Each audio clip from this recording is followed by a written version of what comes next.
Cinema విషయానికి వస్తే మనం మాట్లాడుకోవాల్సింది హీరో పర్ఫార్మెన్స్ గురించి. What a performance! సినిమాలో ఉన్న మ్యాజిక్ ఏంటంటే హీరో హీరోయిన్ మధ్యలో ఉన్న కెమిస్ట్రీయే. కథ విషయానికి వస్తే ఇంతకు ముందు మనం చూసిన లాంటి కథలే. ఈ సినిమా మీకు వర్కౌట్ అయినా కానీ నాకైతే పెద్ద వర్కౌట్ అయినట్టు అనిపించలేదు. అందరికీ నమస్తే భయ్య. ఈరోజు మన ఛానల్ని ఎవరైతే సబ్స్క్రైబ్ చేసుకోలేదో వాళ్ళు సబ్స్క్రైబ్ చేసుకోండి భయ్య. ఫస్ట్ హాఫ్ విషయానికి వస్తే సినిమా అయితే చాలా నాకు బాగా నచ్చింది భయ్య. సెకండ్ హాఫ్కి వచ్చేసరికి సోసోగా అనిపించింది భయ్య. హీరో హీరోయిన్ పర్ఫార్మెన్సెస్ చాలా బాగున్నాయి, మ్యూజిక్ కూడా చాలా బాగుండే భయ్య. ఓవరాల్గా it's very one time watchable film భయ్య. Hello, welcome to my channel. ఇప్పుడు మీరు సబ్స్క్రైబ్ చేసుకున్నట్టయితే సబ్స్క్రైబ్ చేసుకోండి. ఇప్పుడు పాయింట్కి వచ్చాను. బేసిక్గా ఈ సినిమాకి నేను జీరో ఎక్స్పెక్టేషన్స్తో ఉన్నాను. సినిమా మాత్రం నాకు బాగా నచ్చింది. చాలామంది అసిస్టెంట్ డైరెక్టర్లు పనిచేస్తూ ఉంటారు.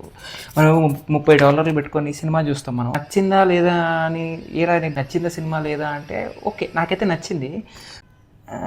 వదిలేస్తే ఇప్పుడు హీరోయిన్ విషయానికి వస్తే చాలా ఇంపార్టెంట్ రోల్ అనుకున్నాం, కానీ నాకేమైతే ఏమి ఇంపార్టెంట్ అనిపించలేదు. హీరోయిన్ అసలైన స్లో మోషన్లు, విఎఫ్ఎక్స్లు, అది ఇది అని ఏమో మరి. సరే, ఇవన్నీ పక్కన పెడితే నీకు ఎలా అనిపించింది రా సినిమా అంటే మాత్రం నాకైతే నచ్చింది. ఓకే, చూడొచ్చు. ఓకే.